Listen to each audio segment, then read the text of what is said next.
இறுதி வரைவு வாக்காளர் பட்டியல் வெளியிடுற பொழுது நம்ம பேர் இல்லாட்டி நீதிக்கு ஜல்லிக்கட்டு மாதிரி போராடணும். தேர்தல் கமிஷனை விரட்டி அடிக்கணும். மொத்தத்தில் ஒரு 41 தொகுதி அவங்க செலக்ட் பண்ணியிருக்காங்க.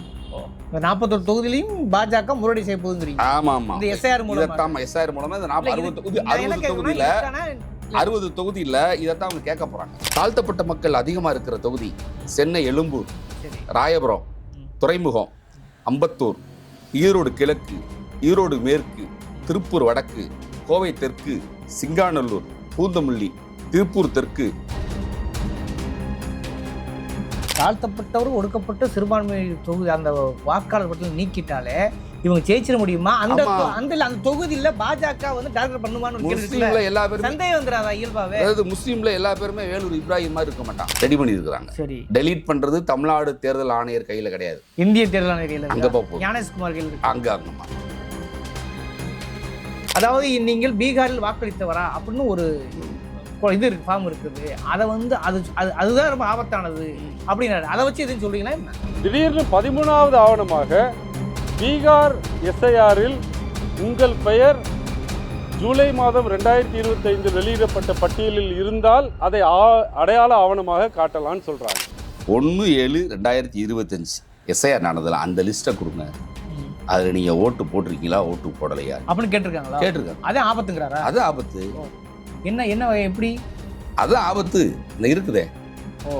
பீகார்ல ஜூலை மாதத்துல ஆர்டினரியாக வசிக்கக்கூடியவர், சாதாரணமாக வசிக்கக்கூடியவர் என்று தேர்தல் ஆணையம் முடிவு பண்ணி ஒருத்தரை வச்சுட்டு அதன் அடிப்படையில் அவர் நவம்பர் மாதம் அங்கே தேர்தலில் ஓட்டு போட்டுட்டு தமிழ்நாட்டில் நவம்பர் மாதம் நான் தமிழ்நாட்டில் சாதாரணமாக வசிக்கக்கூடியவன் அந்த அடையாள அட்டையாக காட்டலாம் அப்படின்னா அது சட்டத்துக்கு புறம்பா இல்லை, காமன் சென்ஸுக்கு எதிராக இருக்கு. இது எஸ்ஐஆர் என்பது பாஜகவினுடைய கோரமான ஒரு அரசியல் முகம். நான் சொல்லலை. The need for social audit for SIR 2.0 தேவசகாய.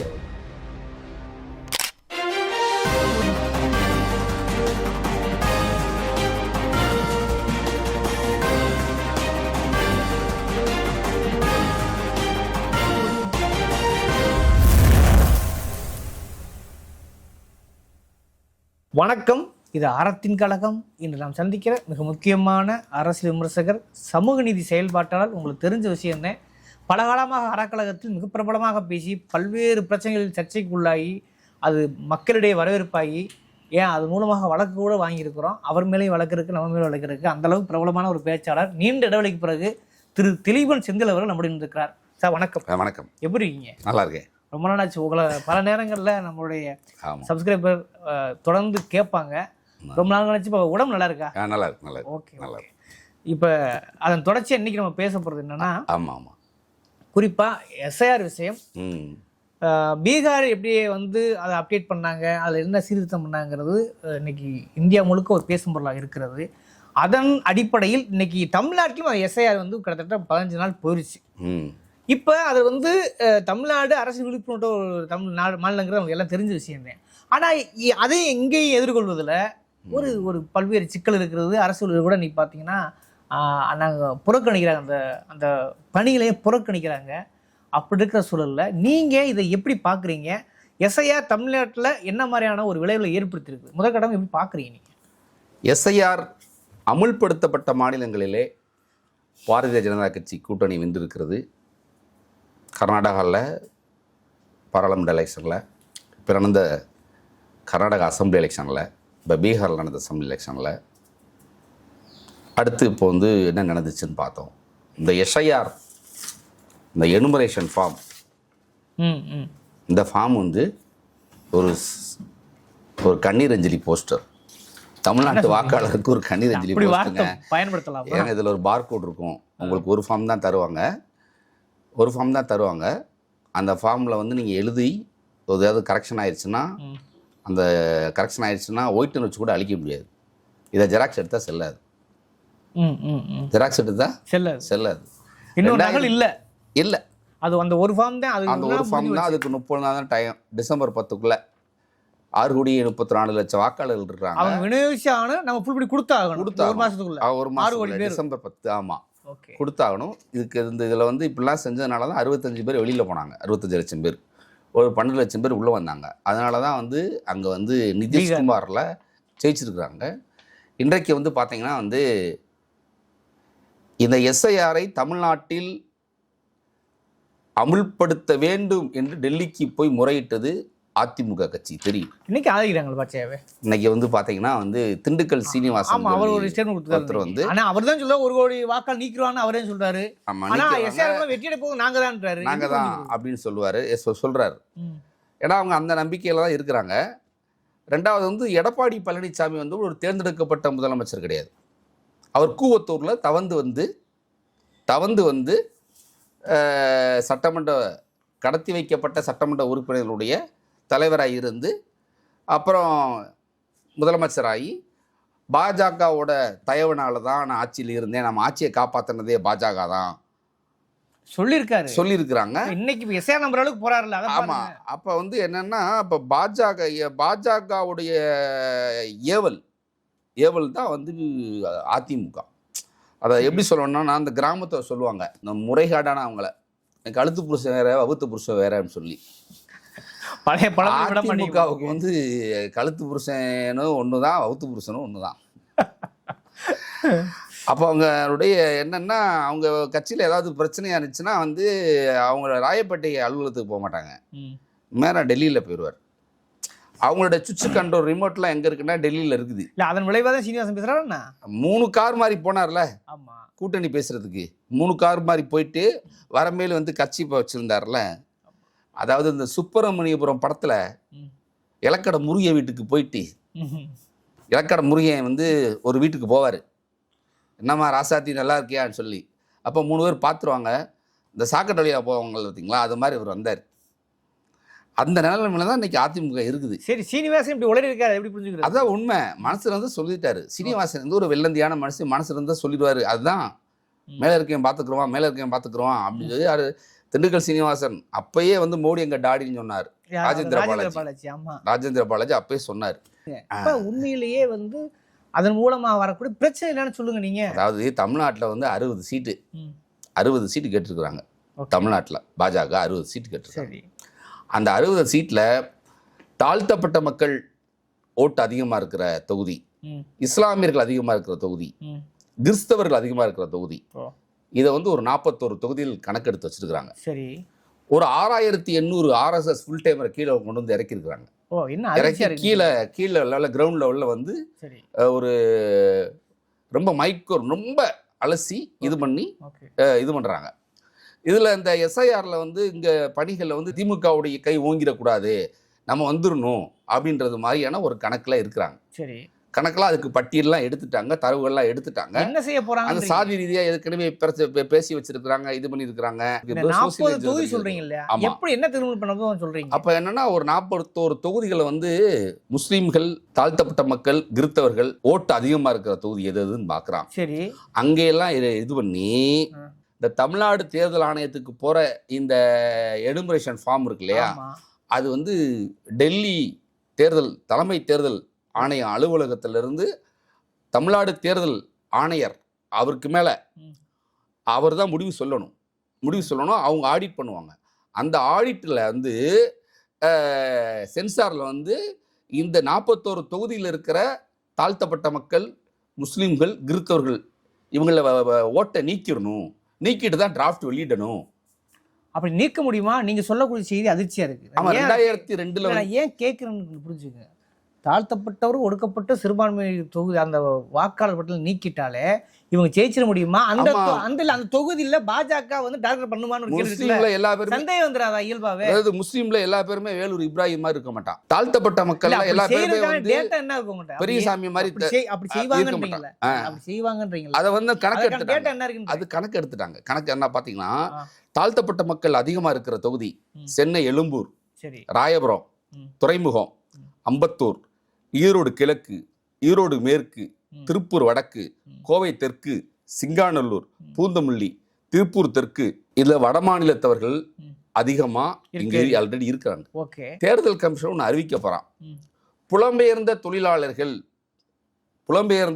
தொழிலாளர்கள் எந்த மாநிலத்தில் இருந்தாலும் அங்கேயே ஓட்டு போட்டுக்கலாம். நீங்க ஒரு ரேஷன் அட்டையை வச்சு இந்திக்காரங்க இங்க எப்படி வந்து வட மாநிலத்தவர் வந்து அரிசி வாங்குறாங்களோ அது மாதிரி தமிழ்நாட்டு டிஎன்பிசி எக்ஸாம்ல தமிழ்நாட்டை தவிர எல்லா பேரும் வட மாநிலத்துக்காரங்கன்னு எழுதலாம் அப்படின்னு சொல்லி ஒரு ஜீவோ இருக்குல்ல, ஓபிஎஸ் பண்ணது அந்த அம்மா அப்போல இருந்த மேலே பண்ணது. ஓகேவா? இப்போ வந்து இப்போ இருக்கிற பாஜக வந்து எல்லாமே அதிமுக வந்து எல்லாமே பாஜக சொல்றதை ஃபுல்லாக செய்யும். அப்போ இந்த தொகுதிகளில் இருக்கிற முஸ்லிம்கள் ஓட்டை வந்து பறிச்சுட்டு வட மாநிலத்தவர்களை உள்ள பண்ணும். அடுத்து கிறிஸ்டின்ஸ் நாகர்கோவில், குளச்சல், விளவங்கோடு, கிள்ளியூர், பத்தனாபுரம், உதகமண்டலம், கூடலூர், தூத்துக்குடி, திருநெல்வேலி, பாளையங்கோட்டை இங்கெல்லாம் வந்து கிறிஸ்தவர்கள் வந்து டிசைனிங் ஃபேக்டரா இருப்பாங்க. டிசைனிங் ஃபேக்டரா இருப்பாங்க. அங்கேயும் பாஜக கை வைக்க போறாங்களா? அங்கேயும் பாஜக வந்து அவங்களுடைய ஓட்டெல்லாம் வந்து டெலீட் பண்றதுக்கு ரெடி பண்ணியிருக்கிறாங்க. டெலீட் பண்றது தமிழ்நாடு தேர்தல் ஆணையர் கையில கிடையாது, இந்திய தேர்தல் ஆணையர் கையில அங்க போகும், ஞானேஷ்குமார் கையில இருக்கு. அங்கம்மா. அடுத்து வந்து முஸ்லீம்கள் ராமநாதபுரம், ஆலங்குடி, பட்டுக்கோட்டை, வாணியம்பாடி, நாகப்பட்டினம், ஸ்ரீவைகுண்டம், அரவக்குறிச்சி, குன்னம் அங்க வந்து முஸ்லீம்கள் இஸ்லாமில அதிகமா இருக்கு. அதிகமாக அவங்க தான் டிசைனிங் ஃபேக்டரா இருப்பாங்க. டிசைனிங் ஃபேக்டரா இருப்பாங்க. அங்க வந்து அவங்களுடைய வாக்கெல்லாம் நீக்கிறது. நீங்க சொல்லக்கூடிய தொகுதி அத்தனையுமே அதிர்ச்சியா இருக்குது. நீங்க சொல்றது தலித்துக்கள், இஸ்லாமியர்கள், கிறிஸ்தவர்கள் சொல்லி தாழ்த்தப்பட்ட மக்கள் பரமக்குடி, மதுராந்தகம், செய்யூர், விருதாச்சலம், பொன்னேரி, கும்மிடிப்பூண்டி, திருத்துறைப்பூண்டி, நன்னிலம், திருவள்ளூர், கீழ்வேலூர், ஒட்டப்பிடாரம். அப்ப தாழ்த்தப்பட்ட மக்கள் இருக்கிற 11 தொகுதி, கிறிஸ்தவர்கள் இருக்கிற 10, 11 10 21, முஸ்லீம்கள் இருக்கிற ஒரு 8, 28, 29 மொத்தத்தில் வந்து ஒரு 41 தொகுதி அவங்க செலக்ட் பண்ணியிருக்காங்க. 41 தொகுதியிலையும் பாஜக முரடி செய்ய போகுதுங்கிறீங்க? ஆமா ஆமா, இந்த எஸ்ஐஆர் மூலமா. எஸ்ஐஆர் மூலமா இந்த 60 தொகுதியில இதைத்தான் அவங்க கேட்க போறாங்க. இதைத்தான் கேட்க போறாங்க. இதை வச்சுதான் வந்து இதை பண்ண போறாங்க. இது நடக்க போகுது. 41 தொகுதி சொல்றீங்க இல்லையா? அந்த 41 தொகுதிகளையும் அப்ப என்ன மாதிரியான எஸ்ஐஆர்ல ஒரு ஓட்டர் இருக்கா? ஏன் அதை கேள்வி கேட்கறேன்னா, இன்னைக்கு கூட வழக்கறிஞர் இளங்கோ அவர்கள் வந்து இன்னைக்கு திமுக வழக்கறிஞர் ஒரு என்ன சொல்றாருன்னா, என்ன சொல்றாருன்னா, முக்கியமா சொல்லக்கூடிய அவர் அதாவது நீங்கள் பீகாரில் வாக்களித்தவரா அப்படின்னு ஒரு இது இருக்கு, ஃபார்ம் இருக்குது. அதை வந்து அதுதான் ரொம்ப ஆபத்தானது அப்படின்னாரு. அதை வச்சு எதுவும் சொல்றீங்களா என்ன? இன்னைக்கு பீகார் தேர்தல் முடிவை எதிர்த்து ஒருத்தவங்க சுப்ரீம் கோர்ட்டுக்கு ஸ்டே கேட்க போயிருக்கிறாங்க. திமுகவினுடைய வழக்கறிஞர் என்ன இளங்கோ வந்து அதில் வந்து நீங்கள் பீகாரில் ஓட்டு போட்டுருக்கீங்களா அப்படின்னு ஒன்று கேட்டுக்கிறாங்க. ரெண்டாவது வந்து அவங்க ஒரு 12 சர்டிஃபிகேட் கேட்குறாங்க. 12 சர்டிஃபிகேட் கேட்குறாங்க. எது இல்லாட்டி ஒன்று கிடையாது, உங்களுக்கு ஓட்டு வந்து இதாகிரும். ரெண்டாவது வந்து இதே இந்த 12 சர்டிஃபிகேட் அவங்களுக்கு பொருத்தமான இருக்குல்ல? யாருக்கு? வட இந்தியர்களுக்கு பொருத்தமான இருக்குல்ல? இருக்குமே.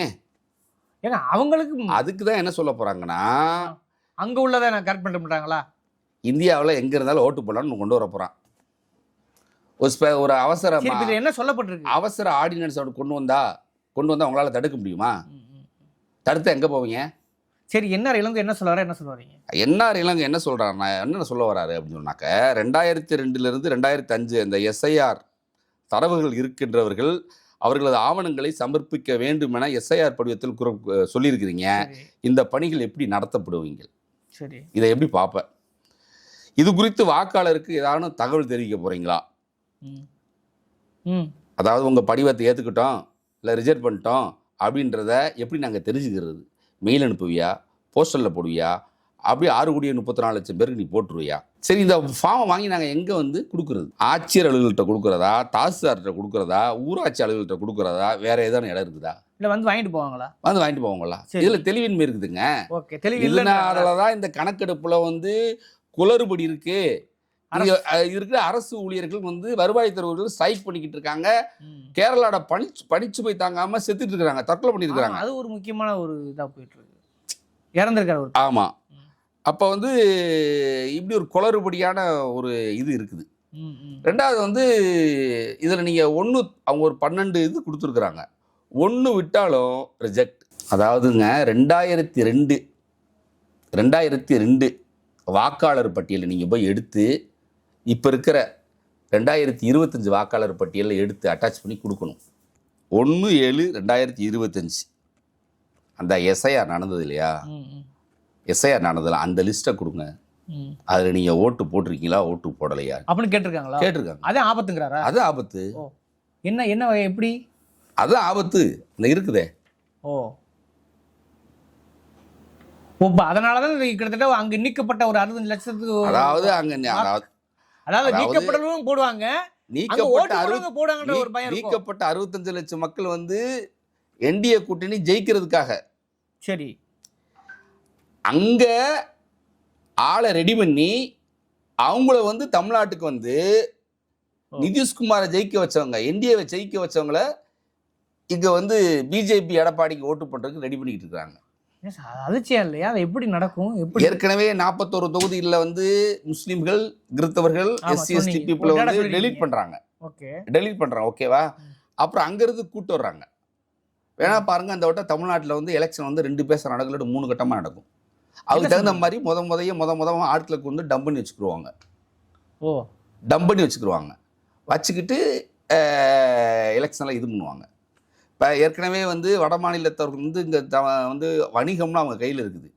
ஏற்கனவே இங்கே ரேஷன் கார்டு வச்சுருக்கிறாங்க, ஓட்டர் கார்டு வச்சுருக்கிறாங்க, அப்பார்ட்மெண்ட் பெரிய பெரிய தொழிலில் அவங்க இருக்கிறாங்க. இது கொஞ்சம் மேல்தட்டு.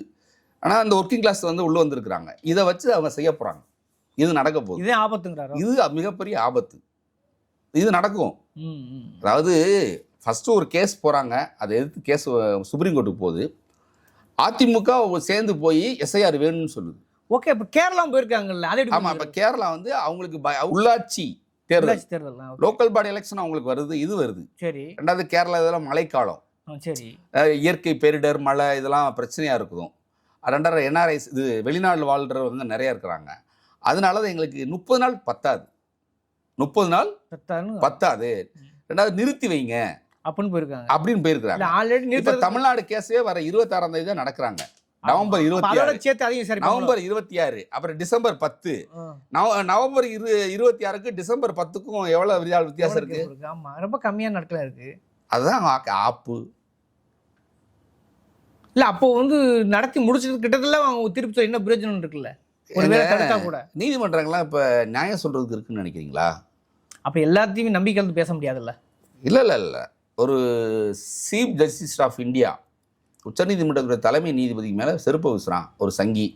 என்ன நடந்துச்சு? பிரதமர் எப்போ எதிர்த்து குரல் பேசினாரு? குடியரசுத் தலைவர் எப்போ பேசினாரு? அதுவும் 15 நாள். ஏன் பிஜேபி பேசல? புரியுது. ஏன் பிஜேபி பேசல? கூட அவர் வெறுப்பு அரசியல் எவ்வளவு பண்றாங்க?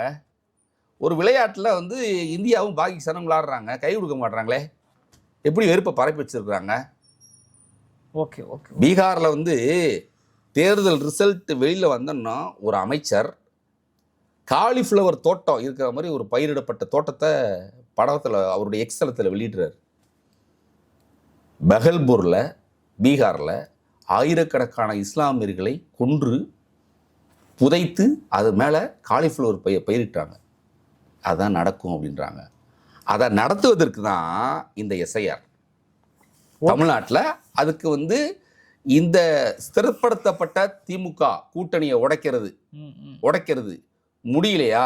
எஸ்ஐஆரை வச்சு 234 தொகுதியிலையும் எஸ்ஐஆரை வச்சு வந்து இந்த வேலையை செய்கிறது. இது எஸ்ஐஆர் என்பது பாஜகவினுடைய கோரமான ஒரு அரசியல் முகம். நான் சொல்லலை. The need for social audit for SIR 2.0 Devasahayam article இருக்கா? ஹரியானாவில் வந்து தலைமை செயலாளர் வந்தவர். அவர் சொல்றார், இந்து பத்திரிகை தலையங்கமே எழுதியிருக்கிறாங்க. ஒரு பெரும்பான்மையான ஒரு பகுதி மக்களை வாக்குரிமையை பறிக்கிறது தான் இந்த எஸ்ஐஆர். விகடன் இருக்காங்கல்ல? விகடன் பார்த்தீங்கன்னா, விகடன் வந்து ஒரு தலையங்க எழுதியிருக்கிறாங்க. விகடன்ல கார்ட்டூன் எழுதியிருக்காங்க. கார்ட்டூன் பார்த்துருக்கீங்க? அந்த எஸ்ஐஆர் ஃபார்ம்லவே அடிக்கடிக்கு வச்சு மோடி அது மேலே நின்றுட்டு இருக்கிறார். ஆமாம், கேலி சித்திரம் போட்டிருக்கிறாங்க. பயர் வந்து இது வந்து அவங்களுடைய ப்ளூ பிரிண்ட்டு. இவிஎம் மிஷினை எப்படி வந்து மேனிப்புலேட் பண்ணுறது. இப்போ இவிஎம் மிஷினை மேனிப்புலேட் பண்ண வங்காளதேசத்தில் வந்து அது தலைமை தேர்தல் அதிகாரி அவருக்கு மரண தண்டனை தண்டிக்கப்பட்டிருக்காரு. இப்போ தான் நம்ம ஆள் தான் வந்து என்ன ஆச்சு, நம்ம தான் வந்து அவங்க ஆளுதலை, பிஜேபி ஆளுதலை ஞானேஷ்குமார். அதாவது நல்ல மாட்டுக்கு ஒரு சூடு, உன் மேலே குற்றம் இருந்தால் என்ன பண்ணணும்? இல்லை அப்படின்னு சொல்லணும், இல்லை நிரூபிங்கன்னு சொல்லணும், இல்லை நான் விளக்க சொல்கிறேன்னு சொல்லணும், நான் விளக்க சொல்கிறேன்னு சொல்லணும். இறுதியாக சார் சொல்ல வரீங்க? இறுதியாக வந்து நடக்க போகிறது வாக்காளர் திருட்டு, வாக்கு திருட்டு, அதன் மூலிமா வெற்றி. இறுதி வரைவு வாக்காளர் பட்டியல் வெளியிடுற பொழுது நம்ம பேர் இல்லாட்டி வீதிக்கு வந்து ஜல்லிக்கட்டு மாதிரி போராடணும், தேர்தல் கமிஷனை விரட்டி அடிக்கணும். இதை தவிர வேற வழியே இல்லை. அது தவறு இல்லை. என்னுடைய ஓட்டை பறிப்பதற்கு நீ யார்? எனக்கு கான்ஸ்டிடியூஷன் ரைட் கொடுத்துருக்குது. கான்ஸ்டிடியூஷன் ரைட் எனக்கு கொடுத்துருக்குது. நான் உயிர் வாழும் உரிமை இருக்குது, இங்க வாழுகிற உரிமை இருக்குது, நான் அந்த நாட்டினுடைய குடிமகன், நான் ஜிஎஸ்டி வரி செலுத்துறேன், என்னுடைய வாக்கு நீ எப்படி நான் இதெல்லாம் நீ யார்? அதற்கு ஒரு வந்து உனக்கு என்ன ரைட்ஸ் இருக்குது? அப்படி ஒரு கேள்வி கேட்டு மக்கள் விதிக்கு வருவான்னு சொல்றீங்க? கட்டாயம் விதிக்கு வருவாங்க. நீங்க சொல்லிருக்கீங்க மக்கள், தமிழ்நாட்டு மக்கள் எல்லா நிலைகளிலும், அரசியல் விஷயத்திலாகட்டும், சமூக விஷயத்திலாகட்டும், முதல் ஓட்டுரிமை விஷயங்களாகட்டும், மகளிரோட ஓட்டுரிமை விஷயங்களாகட்டும், எல்லா வீட்டுக்கும் தமிழ்நாடு இந்தியாவுக்கு முன்னாடியாக இருக்கிறது. எஸ்ஐஆர் ஆதரவும் இருக்கிறது, எதிர்ப்பும் இருக்கிறது. உங்கள் விமர்சனத்தையும் அப்படியே மக்கள் பார்வைக்கு விட்டு விடுகிறேன். இந்த விவாத சூழல் அறக்கலத்துக்கு நேரம் ஒதுக்கிறோம். நன்றி.